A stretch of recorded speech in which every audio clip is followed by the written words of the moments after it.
Good morning, good afternoon, good evening student. आज चाहिँ हामी एसए 500 आइसिआईको स्टोरी मेटेरियलबाट एनएसए 500 भन्यो भने एसए 500 भन्यो भने आज त हामी रिभिजन गर्दै गइरहेको छौँ है। एसए 500को नाम हो अडिट इभिडेन्स र अब्जेक्टिभ के हो त भन्दा to design and perform audit procedure in such a way that to enable an auditor to obtain sufficient appropriate audit evidence to draw conclusion. भनिसके पछाडि एसए 500ले तिमीलाई sufficient appropriate audit evidence obtain गर्नको लागि के अडिट प्रोसिजर डिजाइन गर्ने, कसरी perform गर्ने र कुन केसमा केलाई सफिसियन्ट भन्ने, कुन केसमा केलाई एप्रोप्रिएट भन्ने, यति कुरा मात्रै सिकाउँछ। यहाँभन्दा बढी केही पनि कुरा छैन। र यति भन्दै गर्दाखेरि सफिसियन्ट एप्रोप्रिएट अडिट इभिडेन्सको बारेमा त हामीले एसए 200मा पनि पढेको हैन, रिक्वायरमेन्टमा। भनिसके पछाडि एसए 200 के फर्दर इलाबोरेसन हो एसए 500। ठिक छ। र यसमा मिनिङ पढौँ। मिनिङ सिम्पल मिनिङ के हो त भन्दा this is just the information use by the auditor to arrive at the conclusion on which auditors opinion is based. Simple, अडिटरले कन्क्लुजन दिनको लागि जे इन्फर्मेसन युज गर्छ त्यसलाई हामीले के भन्छौँ, अडिट इभिडेन्स। र it includes information contain in accounting record and other information. अब अकाउन्टिङ रेकर्डमा के इन्फर्मेसन इन्क्लुड हुन्छ, जस्तै इनिसियल अकाउन्टिङ इन्ट्रिज, इन्भोइसेस, कन्ट्र्याक्टहरू, जेनरल एन्ड सब्सिडरी लेजर हैन, वर्कसिट, स्प्रेडसिट। मिन्स कि जेको बेसिसमा ब्यालेन्स सिट र PL1 छ ती सबै आर्कल information contain in accounting record. It means जेको बेसिसमा इन्ट्री पास हुन्छ त्यसलाई हामी भन्छ information contain in accounting record. And other information भनेको जसको बेसिसमा जेनरली अकाउन्टिङ इन्ट्री चाहिँ पास हुँदैन, तर it support the auditors rational behind the true and fair presentation of the financial statement. जस्तै minutes of the meeting, return confirmation, manuals, पोलिसिजहरू, यस्तालाई हामी के भन्छौँ, अदर इन्फर्मेसन। यो पनि एकचोटि इक्जाम आएको थियो। ठिक छ। Types of audit evidence on the basis of nature, on the basis of source. Source एउटा इन्टरनल, एउटा एक्सटर्नल। इन्टरनल इन्टिटी भित्रबाट उत्पत्ति भएकोलाई इन्टरनल भन्छौँ, इन्टिटी बाहिरबाट भएकोलाई हामी एक्सटर्नल भन्छौँ भने। On the basis of documentary भनेको डकुमेन्ट्सबाट, ओरल भनेको इन्क्वायरीबाट आएको र भिजुअल भनेको फिजिकल भेरिफिकेसनबाट आएको है। फिजिकल भेरिफिकेसनबाट आएकोलाई ओरल, भिजुअल, ओरल भनेको जेनरली इन्क्वायरीबाट, डिस्कसनबाट आएको, र डकुमेन्ट्री भनेको एफडी सर्टिफिकेट, लोनहरू, यो त सजिलो भइहाल्यो है। र यहाँ के भनेको छ त भन्दा जेनरली अडिटमा धेरै जस्तो इभिडेन्सहरू अडिटरले के पाउँछ, इन्टरनल नेचरको पाउँछ। सेल्स बिलदेखि लिएर म्यानेजमेन्टका जति पनि बुक्स अफ एकाउन्ट सबै के हुनु, इन्टरनल हो है। र substantial external evidence also are available. Purchase bill external हो, एक्सटर्नल कन्फर्मेसन, ब्याङ्क स्टेटमेन्ट सब्सटेन्सियलमै हुन्छ। र इन्टरनल इभिडेन्समा क्लाइन्ट र स्टाफको कन्ट्रोल हुने भएको हुनाले अडिटरले त्यस्ता इभिडेन्समा रिलाइ गर्दाखेरि केयरफुल चाहिँ हुनुपर्छ। किनभने अडिटरले एउटा पोसिबिलिटी अफ म्यानिपुलेसन र creation of false misleading evidence चाहिँ उसले पोसिबिलिटीलाई कन्सिडर गर्नुपर्छ। त्यही भएर इन्टरनल इभिडेन्सलाई हामी लेस रिलायबल भन्छौँ र एक्सटर्नल इभिडेन्सलाई हामी जेनरली कन्सिडर गर्छौँ more reliable as they come from third party who are not normally interested in manipulation of the accounts. ठिक छ। त्यही भएर हामीले गर्नुपर्छ त के छ भन्दा auditors will try to match the internal and external evidence as far as practical. ठिक छ। अब relevance and reliability of the audit evidence. Relevance र रिलायबिलिटी भनेको चाहिँ यो सोर्समा डिपेन्ड हुन्छ। जेनरली कुन सोर्सबाट आएको, कस्तो नेचरको डकुमेन्ट हो, कुन सर्कमस्टान्सेसमा अप्टेन भएको, यो तिनवटा कुराले तिम्रो के डिपेन्ड गर्छ, रिलायबिलिटी। भने रिलेभेन्स भनेको तिम्रो purpose of the audit procedure meet हुने खालको इभिडेन्सलाई हामी भन्छौँ रिलेभेन्स। सिम्पल। यहाँ अलिकति कन्फ्युजिङ ल्याङ्ग्वेज छ। तिमीले जे अडिट प्रोसिजर गरेको हो, जस्तै तिमीले डेटरको क्लोजिङ ब्यालेन्स कन्फर्म गर्नको लागि एक्सटर्नल कन्फर्मेसन पठायो। External confirmation the audit procedure. The purpose of external confirmation is to ensure the existence of debtor as on 31 March and valuation of debtor as on 31 March होइन। यसको बारेमा evidence obtain गर्ने हो नि त। भनेपछि यदि क्लाइन्टबाट, यदि डेटरबाट रिप्लाई आयो 31 मार्चकै रिप्लाई आयो भने that is relevant audit evidence है। रिलिभेन्स अडिट इभिडेन्स भने रिलायबिलिटी भनेको सोर्स एन्ड नेचर। यसको बारेमा हामीले क्लासमा एकदमै इक्जाम्पल डिटेलमा पढेको थियौँ। सिम्पल, यहाँ चाहिँ मैले रिभिजन मात्रै गराइदिएँ है। जस्तै एउटा इक्जाम्पल दिएको थिएँ, inspection of document related to collection of receivable after the period in may provide audit evidence regarding existence and valuation but not cut off. मैले डेटरमा त कट अफ पनि भेरिफाई गर्नुपर्छ, तर जो म अप्रिल र मेको डकुमेन्ट भेरिफाई गर्छु नि, इन्सपेक्ट गर्छु नि, त्यसले मेरो एक्जिस्टेन्स र भ्यालुएसनको बारेमा मात्रै इभिडेन्स प्रोभाइड गर्छ। ठिक छ। भनेपछि इन्सपेक्सनबाट आएको evidence is relevance audit evidence only for the existence and valuation. त्यस्तै छ भने अब टेस्ट अफ कन्ट्रोल र सब्स्टान्टिभ प्रोसिजरको बारेमा मैले क्लासमा त हाम्रो अडिट प्रोसेसमा भनेको generally they are designed to evaluate the operating effectiveness of control in preventing detecting and correcting material misstatement at assertion level. ये डिफिनेसन भने they are substantive procedure are designed to detect material misstatement at assertion level. जो TOC भनेको कन्ट्रोलको testing हो, substantive procedure भनेको material misstatement at assertion level भेटाउनको लागि गरिने प्रोसिजरहरू हो। ठिक छ। अब यसको डेफिनेसन फेरि पछाडि पनि आउँछ ल। यहाँ this paragraph is not relevant for exam है। बाँकी रिलेभेन्सको भयो भने रिलायबिलिटी भनेको generally information to be use at the audit and should be reliable. पहिलो त के हुनु पऱ्यो, अडिट इभिडेन्स रिलायबल हुनु पऱ्यो है। यहाँ बुकमा चाहिँ तलमाथि छ रिलायबल हुनु पऱ्यो। अब reliability depend upon its source its natures. हेर, reliability of information and therefore the audit evidence itself is influence by source is nature and the circumstances under which it is obtain. र generally कुनै इभिडेन्सलाई more reliable भन्छौँ generally होइन। जस्तै therefore generalisation about the reliability are subject to the important exception. अब जस्तै भन्दै गर्दा एक्सटर्नल सोर्सबाट आएको इभिडेन्स रिलायबल भन्दै गर्दा कहिलेकाहीँ एक्सटर्नलबाट आएको पनि नट रिलायबल हुनसक्छ। एक्सेप्सन त सबै ठाउँमा हुन्छ र एक्सेप्सनलाई हटाउने हो भने वाइल रिकग्नाइजिङ द्याट एक्सेप्सनमा एक्सेप्सनलाई ध्यानमा नराख्ने हो भने following generalisation about reliability can be useful. जस्तै reliability increase when it is obtain from independent source outside एन्टिटीबाट बाहिरबाट पाएको evidence are more reliable than, यसको मतलब bank statement are more reliable than cash book त भन्न खोजेको। अथवा इन्टरनल सोर्सबाट आएको इभिडेन्स पनि मोर रिलायबल हुन्छ if the internal control system are effective. यदि आइसिएस जुन control impose by the entity effective छ भने internally generated evidence are also के मोर रिलायबल। र evidence obtain directly by the auditor are more reliable than indirectly obtain है। अर्को evidence in documentary form are more reliable than oral भने original document are more reliable than photocopy facsimile documents है। भन्छ कि चाहिँ यो इक्जाममा फेरि 4 मार्क्सको लागि इम्पोर्टेन्ट छ रिलायबिलिटीको बारेमा मात्रै। चाहिँ रिलायबिलिटी भनेको यो सोर्स र नेचरमा डिपेन्ड हुन्छ भने रिलेभेन्स भनेको के हुन्छ त भन्दा तिम्रो पर्पज अफ अडिट प्रोसिजरमा डिपेन्ड हुन्छ। It depend upon purpose of the audit procedure. त्यो purpose of the audit procedure के हुनु पऱ्यो, तिम्रो मिट हुनु पऱ्यो। यस पछाडि अब सफिसियन्ट एप्रोप्रिएट अडिट इभिडेन्स मैले क्लासमा नोट लेखाउँदै गर्दा सफिसियन्सी भनेको क्वान्टिटी हो, एप्रोप्रिएटनेस भनेको क्वालिटी हो भनेर लेखाउँथे। Quality again depend upon relevance and reliability भनेर कुरा गरेको थियो। रिलेभेन्स पढ्यौँ, रिलायबिलिटी पढ्यौँ। अब सफिसियन्सीको बारेमा पनि है। Sufficiency and appropriateness of audit evidence are interrelated. र sufficiency means quantity of audit evidence होइन। क्वान्टिटी अगेन डिपेन्ड अपन 3टा कुरा, एउटा auditors risk of material misstatement, एउटा the quantity of audit evidence is affected by auditor's assessment of risks of material misstatement. That is, higher the risks, the more audit evidence is required, and also by the quality of such evidence. Higher the quality, the less may be required. हैन, भनेपछि सफिसियन्सी and appropriate भनेको चाहिँ के हो त भन्दा जति appropriate छ अलिकति कम भए पनि हुन्छ। सफिसियन्सी भनेको धेरैभन्दा धेरै इभिडेन्स अप्टेन गर्नु पऱ्यो। अनि एप्रोप्रिएटनेस भनेको क्वालिटी अफ अडिट इभिडेन्स होइन। That it's relevance and reliability. अब रिलेभेन्स भनेको के, अब्जेक्टिभ मिट हुने खालको इभिडेन्स हुनु पऱ्यो तिम्रो अडिट प्रोसिजरको अब्जेक्टिभ। रिलायबिलिटी भनेको सोर्स अथेन्टिकेट हुनु पऱ्यो है। ठिक छ। अब यो जुन यो प्याराग्राफ छ, यो प्याराग्राफमा त्यस्तो इक्जाम पोइन्ट अफ भ्यूको लागि त्यस्तो केही पनि छैन। सिम्पल अडिट इभिडेन्स चाहिँ अडिटर ओपिनियनको लागि सपोर्ट गर्नको लागि नेसेसरी छ भनेको छ होइन। अनि however it also includes information obtain from other source such as previous अडिटबाट आएको पनि अडिट इभिडेन्स हुनसक्छ अरे होइन। अनि कहिलेकाहीँ अडिट इभिडेन्स चाहिँ म्यानेजमेन्ट एक्सपर्टले बनाएको पनि हुनसक्छ। र म्यानेजमेन्ट एक्सपर्ट भनेको के हो कसो पछाडि एक्सप्लेनेसन आउँछ। ठिक छ। यसमा information that support and management assertion सबै चिज इभिडेन्समा हुन्छ है। ठिक छ। यो नट इम्पोर्टेन्ट फर इक्जाम। ठिक छ। अब हामी डाइरेक्टली जाउँ, what are the factors that may affect the sufficiency. एउटा मेटेरियलिटी, एउटा रिस्क अफ मेटेरियल मिससिस्टेम, एउटा size and characteristics of the population.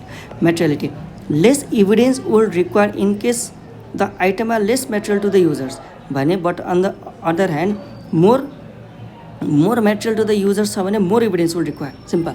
मैले क्लासमा नोटमा ल्याइदिएको छु।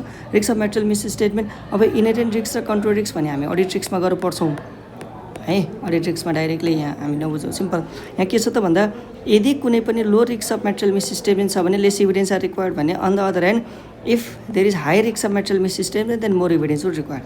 र size and characteristics of the पपुलेसनमा के छ त भन्दा स्मलर र होमोजिनियस पपुलेसनको केसमा लेस इभिडेन्स भए पुग्छ भने लार्जर र हेट्रोजिनियस पपुलेसनमा हामीले मोर इभिडेन्स चाहिन्छ। यो सबै तिमीले नोट कपीबाट पढ्न सक्छौ। अब यो हेडिङमा त्यस्तो के पनि छैन। Source of the audit evidence, अडिटरले कहाँबाट इभिडेन्स अप्टेन गर्न सक्छ भन्ने छ। Some audit evidence is obtain by performing audit procedure, जस्तै थ्रु एनालाइसिस रिभ्यूबाट इभिडेन्स अप्टेन हुनसक्छ, रिपर्फर्मिङ प्रोसिजरबाट इभिडेन्स अप्टेन हुनसक्छ, not relevant for the exam. ठिक छ। अब what are the audit procedure for obtaining the audit evidence? एउटा risk assessment procedure, एउटा फर्दर अडिट प्रोसिजर, एउटा आरएपी, एउटा एफएपी भनेर हामीले क्लासमा लेखेको। आरएपी त हामीले 315 मा पढिसक्यौँ भने एफएपी भित्र फेरि के छ? टेस्ट अफ कन्ट्रोल र सब्स्टान्टिभ प्रोसिजर है। अब टेस्ट अफ कन्ट्रोल भनेको के? They are the procedure design to test the existence, operating effectiveness and continuity of the internal control system भनेर पढेको थियौँ। अनि सब्स्टान्टिभ प्रोसिजर भनेको फेरि टेस्ट अफ डिटेल र सब्स्टान्टिभ एनालिटिकल प्रोसिजर छ। टेस्ट अफ डिटेल हामीले च्याप्टर 5, च्याप्टर 9 हैन, च्याप्टर 10 मा पढ्छौँ भनेको हैन, ब्याङ्कको स्पेसल सेक्टरको यो vouching verification. Substantive analytical procedure हामीले 520 मा पढ्छौँ मान्छे। र अर्को छ audit procedure to obtain the audit evidence. यसमा ICAIRR भनेर मैले समरी बनाएको दिएको थिएँ। ठिक छ। यसलाई चाहिँ इक्जाममा कहिलेकाहीँ मेथड भनेर सोध्छ है। Methods to obtain the audit evidence, ICAIRR, inspection, external confirmation, inspection, external confirmation, अनि यो अनलाइटिकल प्रोसिजर, आई भनेको इन्क्वायरी, आर भनेको रिक्यालकुलेसन, आर भनेको रिपर्फर्मेन्स है। अनि हाम्रो आई एउटामा चाहिँ इन्स्पेक्सन एन्ड अब्जर्भेसन सँगसँगै हुन्छ। ठिक छ। अब यो ICAIRR को चाहिँ एक्सप्लेनेसन छ। इन्स्पेक्सन भनेको रेकर्ड्स इक्जामिन गर्ने हो। रेकर्ड्स इलेक्ट्रोनिक पनि हुनसक्छ, पेपर फर्म पनि हुनसक्छ, त्यो सर पढ्नु खासै ऊ छैन। अब्जर्भेसन भनेको लुकिङ एट द प्रोसेस, यो भनेको फिजिकल भेरिफिकेसन हामीले जुन 501 मा पढ्छौँ। SF 501 मा हामीले जुन इन्भेन्ट्री भेरिफिकेसनलाई अब्जर्भ गर्छौँ। एक्सटर्नल कन्फर्मेसन 505 मा जे छ त्यो लेख्नु, इक्जाम आइहाल्यो भने। रिक्यालकुलेसन भनेको क्लाइन्टले गरिसकेको म्याथमेटिकल एक्युरेसीलाई चेकिङ गरेर हामी रिक्यालकुलेसन भन्छौँ भने म्यानेजमेन्टले ओरिजिनली पर्फर्म गरिसकेको पार्टलाई फेरि अडिटरले इन्डिपेन्डेन्टली एक्जिक्युसन गर्छ भने त्यसलाई हामी रिपर्फर्मेन्स भन्छौँ। अनलाइटिकल प्रोसिजर 520, इन्क्वायरी भनेको हामीले 315 मा पढिसक्यौँ। Inquiry consist of seeking information of knowledgeable person both financial and non financial within the entity or outside the entity के छ। ठिक छ।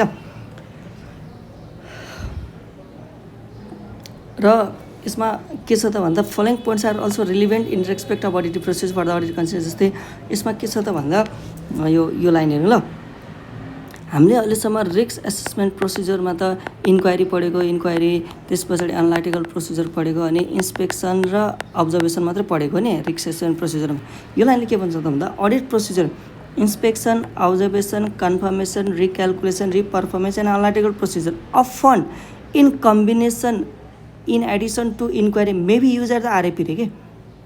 रिस्क एसेसमेन्ट प्रोसिजरमा हामीले जुन 315 मा पढेको इन्क्वायरी, अनलाइटिकल प्रोसिजर, इन्स्पेक्सन, अब्जर्भेसन मात्रै होइन, कन्फर्मेसन पनि गर्न मिल्छ, रिक्यालकुलेसन पनि गर्न मिल्छ, रिपर्फर्मेन्स पनि गर्न मिल्छ हैन। अनलाइटिकल प्रोसिजर त आइ नै हाल्यो भने इन्क्वायरी साथसाथै, इन्क्वायरी त हामी गर्छौँ आरएपीमा, इन्क्वायरी साथसाथै हामीले 315 ले यो दुईटा मात्रै गर भन्यो, अनलाइटिकल प्रोसिजर र इन्स्पेक्सन, बट कन्फर्मेसन पनि गर्न मिल्छ, रिक्यालकुलेसन पनि गर्न मिल्छ, रिपर्फर्मेन्स पनि गर्न मिल्छ।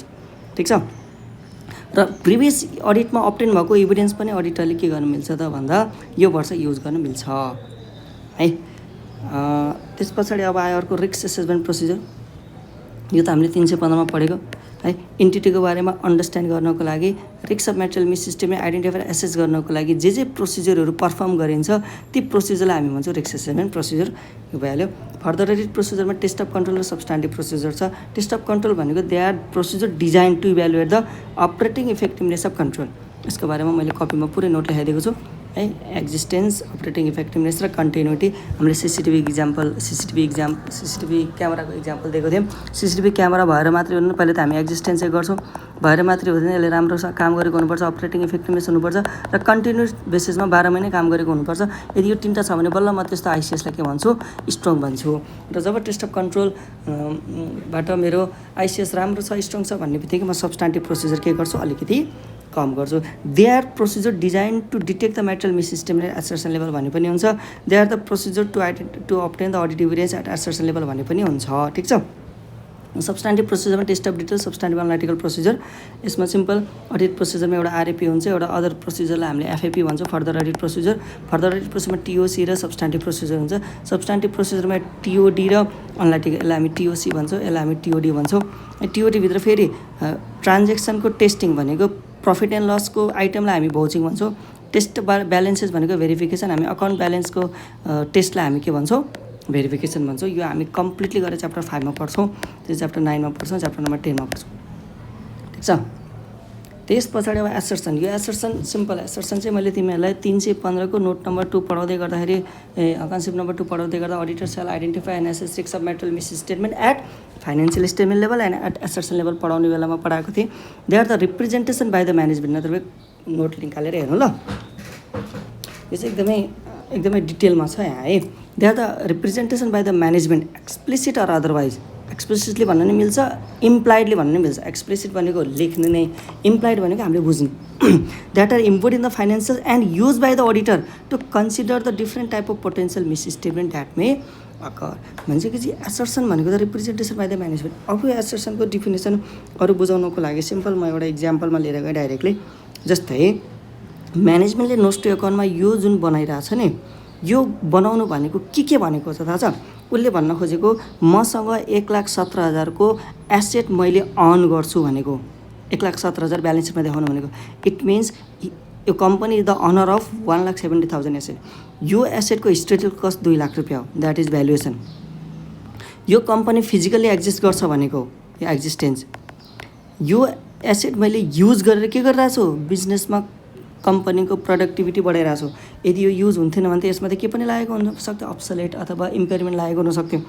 र यो total charge of depreciation 83 to the यो भने 13,000 चाहिँ करेन्ट इयरको लाग्यो यो भ्यालुएसन है। र amount of depreciation has been calculate on recognise basis and calculation करे एक्युरेसी। भनेपछि म्यानेजमेन्टले ब्यालेन्स सिटमा यो दिनु भनेको म्यानेजमेन्ट इज सेङ यति धेरै कुरा। उसले मेरो म अनरसिप यतिको अनर हो, यति बराबरको मसँग एक्जिस्ट गर्छ, यति बराबरको मसँग भ्यालु छ, मैले गरेको डेप्रिसिएसन क्यालकुलेसन एकदमै करेक्ट छ, एक्युरेसी छ भनेर भन्न खोज्या हो नि। भनेपछि सर्टेन कुराहरू यहाँ चाहिँ इम्प्लाइड छन्। हेर त, from the above two illustration we know that sort of assertion that are implied in the financial. यहाँ मैले एक्जिस्ट गर्छु पनि भनेको छैन, बट यो त इम्प्लाइड हो नि होइन। कहिलेकाहीँ एक्सप्लिसिटली पनि बोलेको हुन्छ।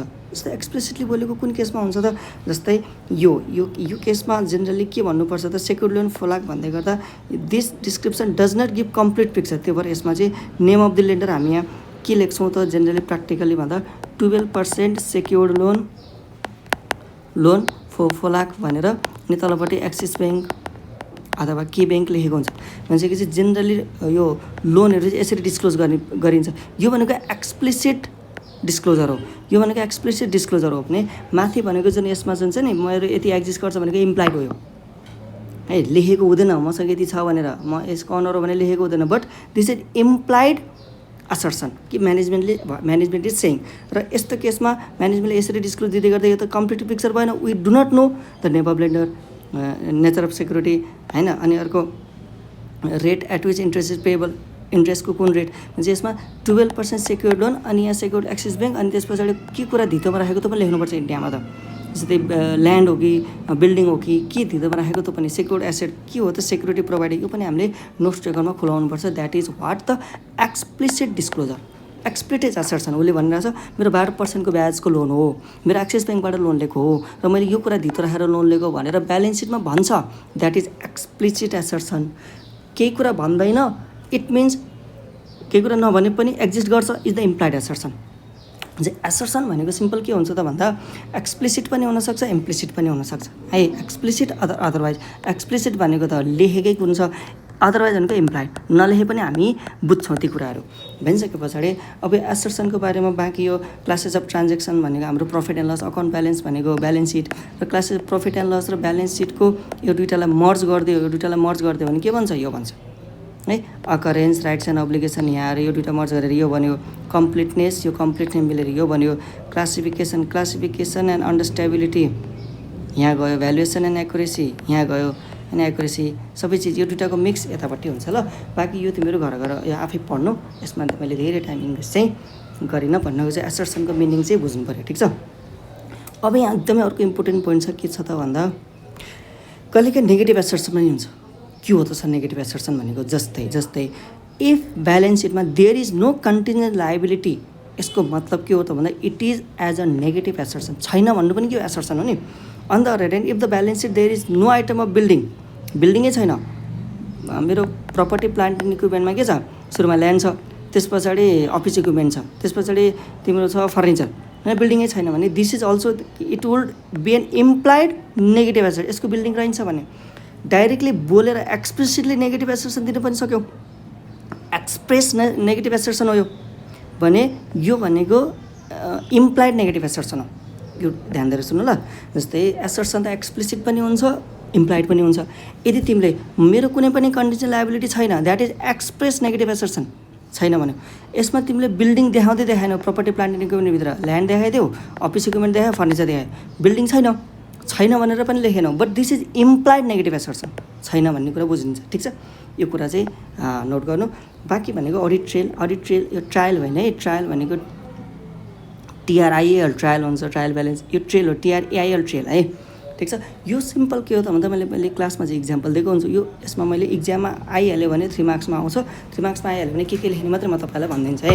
It is the documented flow of the transaction, simple पहिलो यो लाइन लेख्नैपर्छ है। र it is step by step record by which accounting, trade details and other financial data can be traced to their source.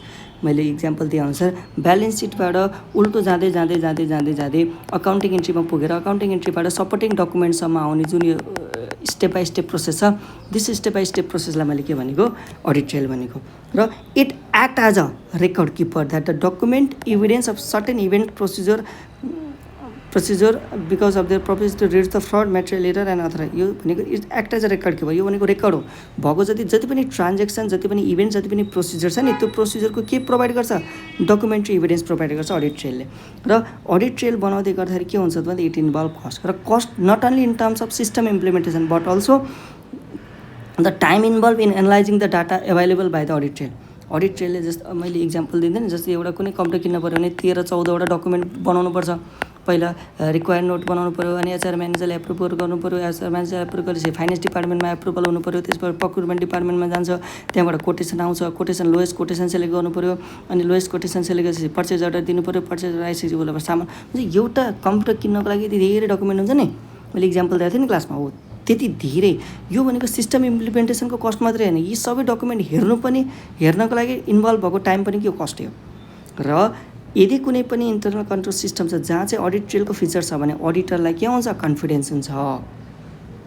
ठिक छ, it helps auditor in verifying whether controls implemented by management were operating effectively or not. ठिक छ, अब यसको बारेमा मैले just 5वटा इक्जाममा 3 मार्क्समा आउँछ यो क्वेसन आइहाल्यो भने तपाईँले लेख्ने भनेको 5देखि 7वटा लाइन हो। यो डकुमेन्टेड फ्लो अफ ट्रान्जेक्सन लेख्नु पऱ्यो, स्टेप बाई स्टेप रेकर्ड लेख्नु पऱ्यो, यो एक्ट एज अ रेकर्ड किपर लेख्नु पऱ्यो, यसमा कस्ट इन्भल्भ हुन्छ। कस्ट भनेको टाइमको मात्रै, कस्टको भनेको सिस्टमको इम्प्लिमेन्टेसन मात्रै होइन, टाइम पनि हो है। र अब अर्को चाहिँ information to be use at the audit evidence. अब यो चाहिँ भेरी भेरी इम्पोर्टेन्ट छ इक्जाम पोइन्ट अफ भ्यूको लागि। ठिक छ, अब इक्जाम पोइन्ट अफ भ्यूको लागि यो डाइरेक्टली 10.1.10 पढ्नुभन्दा पहिला मैले यो म्यानेजमेन्ट एक्सपर्टको कुरा छ, यो एक्सपर्टको कुरा यहाँभन्दा पहिला मैले म्यानेजमेन्ट एक्सपर्टै पढाउँछु है त। हामी तल गयौँ। यदि तपाईँ म्यानेजमेन्ट एक्सपर्ट भनेको को, an individual or organisation possessing expertise in the field other than accounting and auditing, जसको काम कसले, इन्टिटीले अथवा म्यानेजमेन्टले फाइनेन्सियल बनाउँदै गर्दा युज गरेको छ भने त्यो व्यक्तिलाई, त्यो इन्डिभिजुअल अथवा अर्गनाइजेसनले म के भन्छु, म्यानेजमेन्ट एक्सपर्ट भन्छु। म्यानेजमेन्ट एक्सपर्ट, म्यानेजमेन्टको एक्सपर्ट। र मैले यसमा तिमीलाई इन्सुरेन्सको इक्जाम्पल दिएको थिएँ, लिभिङ इन्कास्टमेन्टको इक्जाम्पल दिएको थिएँ होइन, लाइफ इन्सुरेन्सको कुरा गरेको थिएँ नि।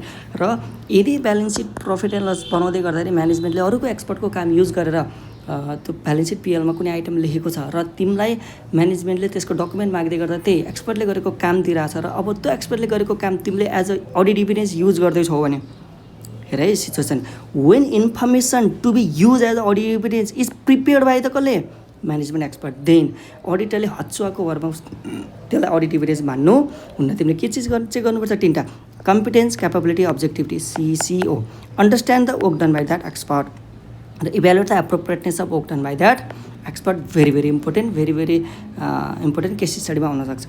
अब हामी जे पढ्दैछौँ, यदि तिमीले कुनै काम, कुनै आइटम मा चाहिँ म्यानेजमेन्ट एक्सपर्टको ले गरेको कामलाई as a audit evidence use गर्दैछौ भने अब तिमीले गर्नुपर्ने कामको कुराहरू कसरी चेन्ज हुन्छ त। अब यहाँ माथि छ नोट के, हेर त, when information to be use as the audit evidence has been prepared by the use of management expert, then तिमीले गर्नुपर्ने अडिट प्रोसिजरको nature, timing and extent is affected by. पहिला हेडिङ बुझ है, हेडिङ नबुझ्यो भने बुझेन। हामी पढिरहेछौँ म्यानेजमेन्ट एक्सपर्ट भनेको को त हामीले बुझ्यौँ। म्यानेजमेन्ट एक्सपर्टले गरेको काम मैले as a audit evidence use गर्नु पऱ्यो भने मैले के कन्सिडर गर्नुपर्छ, इभ्यालुएट सिसिओ, अन्डरस्ट्यान्ड द वर्क, त्यस पछाडि इभ्यालुएट द एप्रोप्रिएट, त्यो पनि भइहाल्यो। तर उसले गरेको काम मैले युज गर्दै गर्दा मैले पनि त मैले पनि त केही न केही त काम गर्नुपर्छ। त्यो काम गर्दै गर्दा मैले गर्नुपर्ने कामको nature, timing, extent of audit process to be perform by me, के कुरालाई एफेक्ट हुन्छ, दिस इज द हेडिङ है। अब त्यसमा nature and complexity of the matter to is management expert work relate. Management एक्सपर्टले जति कम्प्लेक्स काम गरेको छ नि त्यति तिमीलाई धेरै चेक गर्नुपर्छ उसको, त्यति तिमीलाई उसले गरेको वर्कको अन्डरस्ट्यान्डिङ गर्न धेरै टाइम लाग्छ। मैले इक्जाम्पल दिएको थिएँ नि, तिमीलाई क्लासमा, जस्तै रोल्पा सिमेन्टको इन्टेन्जिबल भ्यालुएसनको केसमा मैले कति धेरै काम गरेको थिएँ याद छ। जति कम्प्लेक्स कुरा म्यानेजमेन्ट एक्सपर्टले गर्छ त्यति तिम्रो काम बढ्छ। द्याट इज जति म्यानेजमेन्ट एक्सपर्टले गरेको काममा रिस्क अफ म्याटेरियल मिसस्टेटमेन्ट बढी छ त्यति तिम्रो काम बढ्छ। That is second number point. Availability of the alternative source of the audit evidence. Management एक्सपर्टले गरेको जुन त्यो कामको अल्टरनेटिभ सोर्सबाट पनि इभिडेन्स अप्टेन हुन्छ भने म्यानेजमेन्ट एक्सपर्टले गरेको काम चेक गर्न तिमीलाई थोरै टाइम लाग्छ। म्यानेजमेन्ट एक्सपर्टको स्कोप अफ वर्क अब्जेक्टिभ, जति धेरै स्कोपमा काम गर्छ उसले त्यति धेरै तिमीले उसले गरेको काम अन्डरस्ट्यान्ड गर्नुपर्छ। अर्को यो very important part, whether management expert is employed by the entity or is the party engage by it provide relevant service. यदि म्यानेजमेन्ट एक्सपर्ट कम्पनीको इम्प्लोइ हो भने त अनबायस जजमेन्ट हुन नसक्न सक्छ, अब्जेक्टिभिटी प्रिन्सिपल फेल खान सक्छ। यदि यो यो आउटसाइड पार्टी, आउटसोर्स पार्टी हो भने अनबायस जजमेन्ट हुनसक्छ।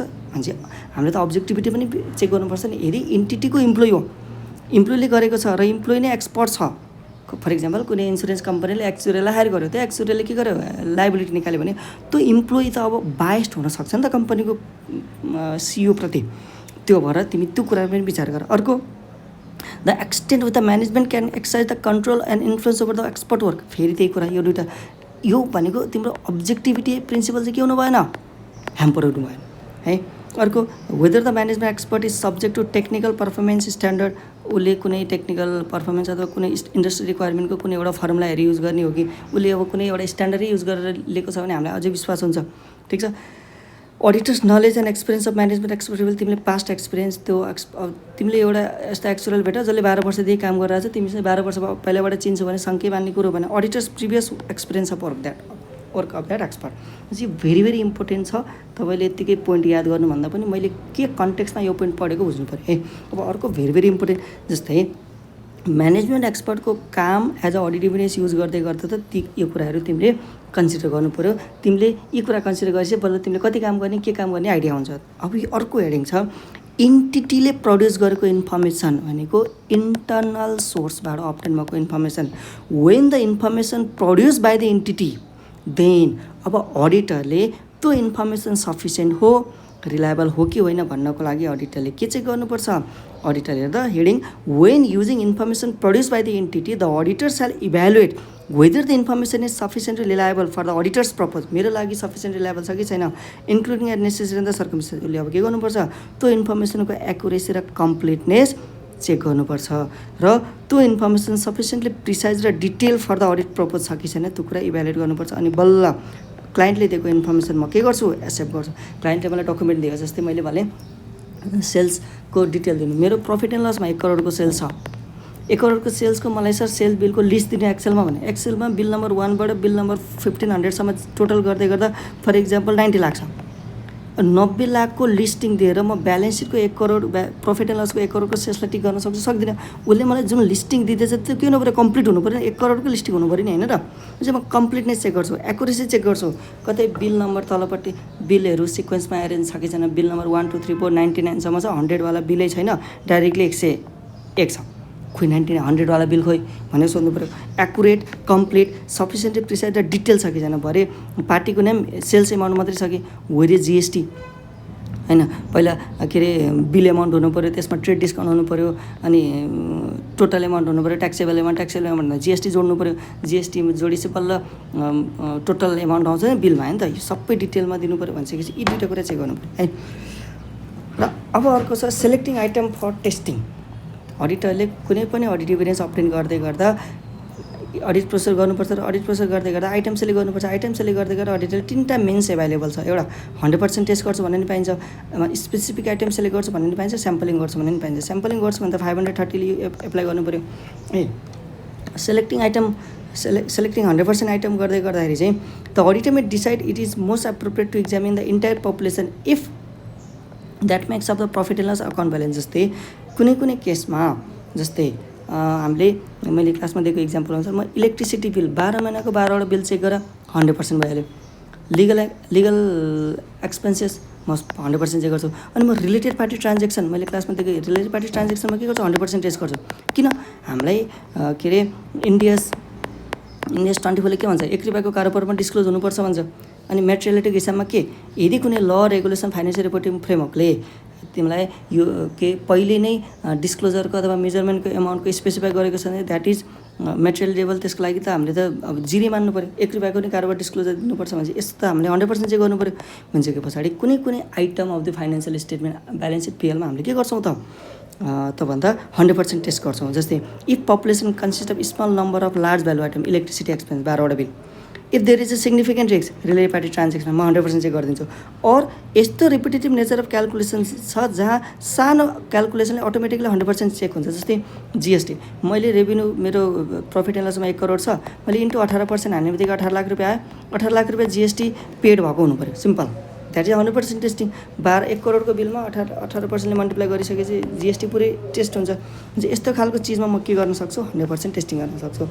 अर्को स्पेसिफिक आइटम जस्तै हाई भ्यालु अफ कि आइटम, कुनै एउटा आइटम छ एकदमै हाई भ्यालुको छ म सबै चेक गर्छु भन्न पाइयो। अथवा आइटम ओभर सर्टेन अमाउन्ट मैले के भनेको आइटम हामी पर्फर्मेन्स मेटेरियलिटी भन्दा ग्रेटर आइदियो हामी 100% चेक गर्छौँ भनेको that is item over certain amount है। अर्को आइटम टु अब्टेन इन्फर्मेसन जस्तै कहिलेकाहीँ द अडिटरमा examine item to obtain information about such as nature of the entity and nature of the transaction. जस्तै किन यो ट्रान्जेक्सन गरेको प्रपोज अफ द ट्रान्जेक्सनको लागि सोध्नको लागि कुनै आइटम यत्तिकै टेस्ट गर्न सक्छ अडिटरले। अर्को त स्याम्पलिङमा त के हुन्छ त भन्दा यो अडिट स्याम्पलिङ त हामी 520मा गएर पढौँला। अब अर्को भेरी इम्पोर्टेन्ट कन्सेप्ट चाहिँ हो what about inconsistency or doubt over reliability of audit evidence. यदि एउटा सोर्सबाट अब्टेन भएको इभिडेन्स र अर्को सोर्सबाट अब्टेन भएको इभिडेन्समा कन्सिस्टेन्सी छैन भने और अडिटरलाई अब्टेन भएको इन्फर्मेसनको रिलायबिलिटीमा डाउट लाग्छ भने अब अडिटरले डिटर्माइन गर्नुपर्छ। Auditor shall determine what addition and modification to the audit process are required to resolve the matter and shall consider the effect of matter in other aspects of audit as well. Very important question, ठिक छ। अब लास्टमा एउटा concept छ evaluation of audit evidence भन्ने। अडिटरले audit evidence obtain गरिसके पछाडि अडिटरले evaluate गर्नुपर्छ कि whether the auditor has obtain sufficient appropriate audit evidence to able to draw the conclusion. ठिक छ। यसरी हाम्रो एसए 500 सकिन्छ। एकदमै लेन्दी जस्तो पनि छ बुकमा, ठिक छ। ल हामीले के चिज छोडेको त छैन नि।